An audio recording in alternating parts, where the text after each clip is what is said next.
Trimex colleges can protect themselves from potential threats posed by Google Darking through several measures. First, they should regularly update their website and databases to identify and fix vulnerabilities. They can also employ web application firewalls and intrusion detection system to detect suspicious activities. Educating their staff about the risk of oversharing sensitive information online is crucial.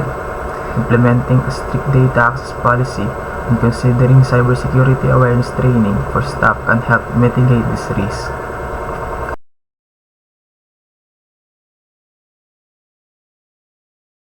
The combination of steganography and cryptography has the potential to significantly enhance information security. Steganography hides the existence of data, while cryptography secures the content. This dual approach can make it extremely difficult for unauthorized parties to even detect the presence of hidden information, let alone decipher it. However, challenges include the increased computational demands, potential for large data overhead, and the need for secure management.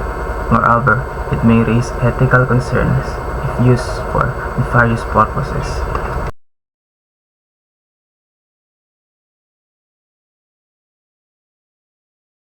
Caesar cipher, while relatively easy to break with modern computational power, was effective in ancient times due to the lack of advanced cryptographic methods and limited literacy. It provided a basic level of security against casual eavesdropping.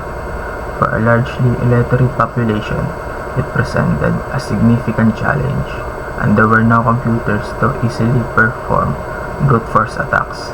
However, with the evolution of technology, it has become obsolete and is easily breakable by today's standards.